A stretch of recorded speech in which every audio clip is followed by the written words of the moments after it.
You want to know why Joe Biden is giving speeches at black colleges claiming they're all victims?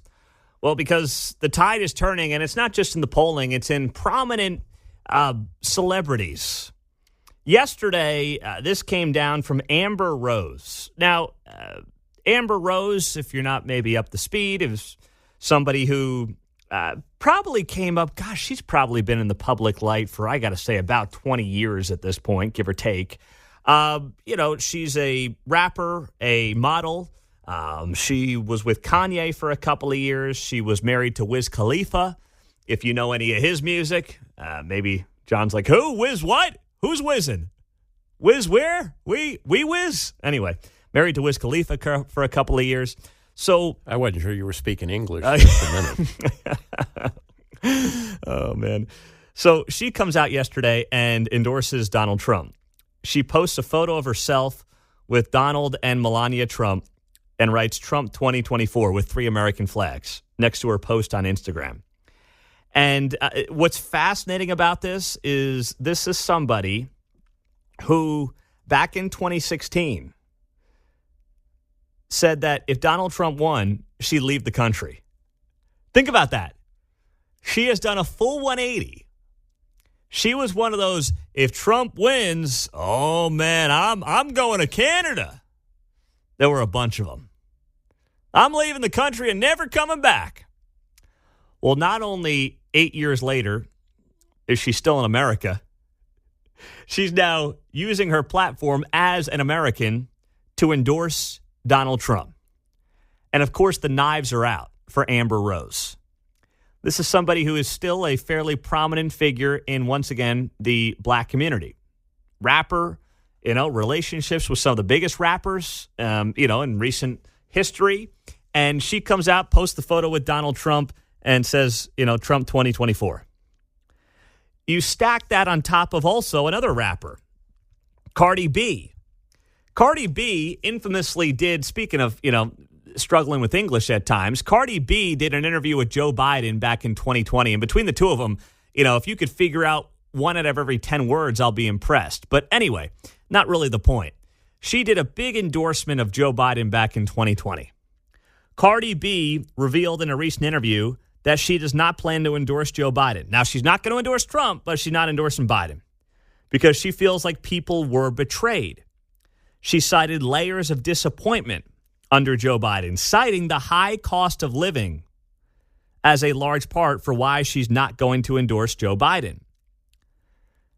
In many respects, here's the quote from Cardi B. I'm going to read this to you here. It's just like, damn, y'all not caring about nobody. Then it really gets me upset that there is solutions to it. There is a solution. I know there's a solution because you're spending billions of dollars on effing anything. Cardi B went on to criticize high inflation. In this interview, she goes, what the F is going on? Lettuce was like $2 a couple of months ago, and now it's like effing $7. Of course I'm going to say something. What the F? She also went on to criticize supporting nonstop funding for Ukraine in their efforts against Russia. She said, America don't pay for endless wars for countries that have been going through S for a very long time. Sounds like maybe your next Secretary of State, Cardi B. How about that? How's that sound? So Cardi B is basically saying, I'm off. Polling is showing that if the polling holds up, and, polling is polling, you take it with a grain of salt, I understand, but it's showing that, Donald Trump has the support of 20 to 25% of black Americans. If that were to come to fruition, that would be the largest percentage for a Republican president since Dwight Eisenhower, our own, pre-civil rights. That's how insane that would be if it were to actually come to fruition. I'm not going to sit here and make the prediction right now because we understand how voter turnout can go, but it's very telling. And that's why you've got, Joe Biden showing up at Morehouse College down there in Atlanta over the weekend and giving a commencement speech and basically telling a bunch of young black kids, boy, this country's really screwed you, and you're lucky if you got a shot here. You missed your high school graduation. You started college just as George Floyd was murdered. And there was a reckoning on race. It's natural to wonder if democracy you hear about actually works for you. What is democracy? If black men are being killed in the street, what is democracy? Betrayal of broken promises still leave black communities behind. What is democracy? You have to be 10 times better than anyone else to get a fair shot. And most of all, what does it mean, as we've heard before, to be a black man who loves his country, even if it doesn't love him back in equal measure? Well, listen to the lukewarm applause, by the way. That's an all-black audience, right? And they're like, okay, boy, he's really pandering to us. Imagine that's your son. I think it's an all-male college there at Morehouse. That's your son. It's one of the great days of his young adult life. He's graduating college. And the president of the United States shows up and says, boy, this country, man, this has country not been good to you. Oh, boy, you'll be lucky to get a shake around here. But hey, vote for me like you have been for 60 years and things might get better at some point. Maybe. In the meantime, I'll keep getting rich and high on the hog. And don't just take my word for it. Bill Maher, of all people, was on Gutfeld last night on Fox News.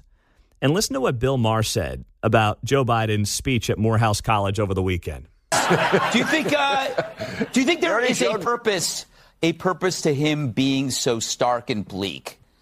I think it's not helpful. Yeah. First of all, it's anachronistic. Mm-hmm. I mean, that speech would have made sense some years ago. Mm-hmm. I think we should acknowledge that racism still persists, and we should always be making remedial remedies for it.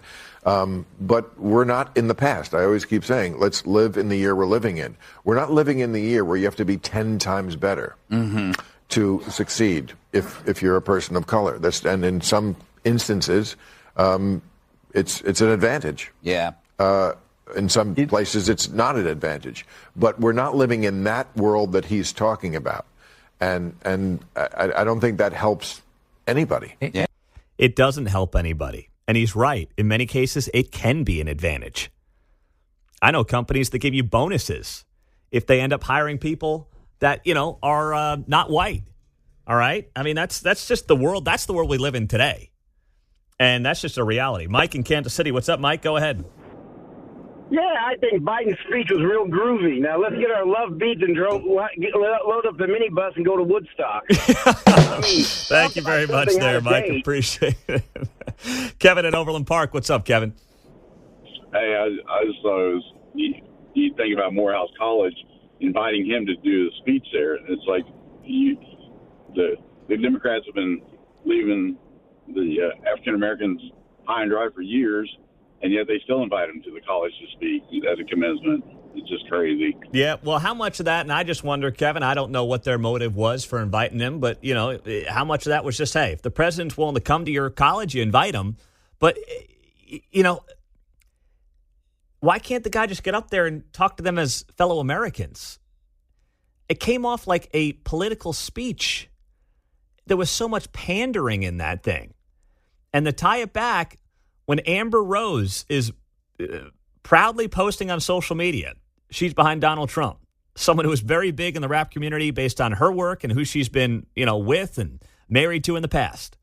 And Cardi B is like, I'm off. And then he shows up at a college and says, basically, keep voting for me because if not, you got no chance. Come on now.